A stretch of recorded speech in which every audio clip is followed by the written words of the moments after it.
네, 이제 저렇게 대통령이 직접 다니면서 어떻게 보면 답답하니까 그러겠죠. 계속 뭐 여론에서도 그렇고 여러 가지 뭐 좋은 취지해서 했지만 그 정책의 부작용도 많다고 하니까 그러다 보니까 어제 그 문재인 정부 2기를 맞아서 조직 개편안을 발표했는데 거기 보면 이제 자영업 비서관을 신설하겠다 이런 얘기가 있어요. 이건 논리적으로는 타당하죠. 왜냐하면 원래 소득주도 성장이라는 게 ILO가 권고할 때는 임금주도 성장입니다.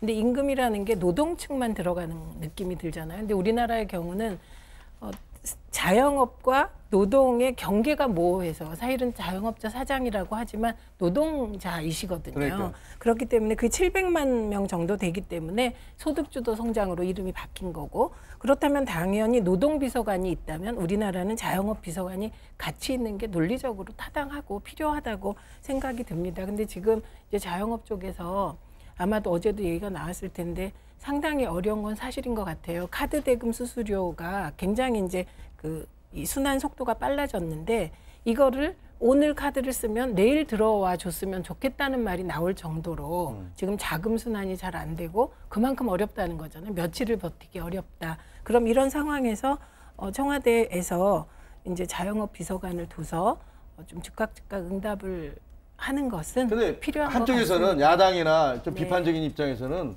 청와대 조직을 늘린다고 해서 그 경제가 다시 살아나겠느냐. 오히려 너무 비대해지는 거 아니냐 청와대가. 그런 비판도 하더라고요. 그 비대까지는 아니고요. 그러니까 그렇게 사람을 늘리기 위한 조직 개편이 되지 않도록 네. 관계된 내각과 잘 협조하는 어떤 윤활유 같은 역할, 그런 역할이 필요할 것 같습니다. 근데 저는 저 부분에 대해서 조금 좋게 평가할 수 없는 이유가 저 자영업 관련한 문제의식에는 제가 전적으로 공감하는데 문제를 푸는 방식에는 제가 동의할 수가 없는 게, 문제가 있다면 관련되는 부처가 중소기업 벤처부, 또 노동부가 관련이 있다면 고용노동부, TF를 구성하고요. 이 두 부처가 관련이 되기 때문에 총리실이 그 TF를 주재하면서 TF로 하여금 문제를 풀게 하는 게 훨씬 적절한 방법인데, 뭔가 문제가 있다면 다 청와대에서 그거를 잡고 하다가는 나중에 문제가 생기면 다 책임을 또 청와대가 져야 하는,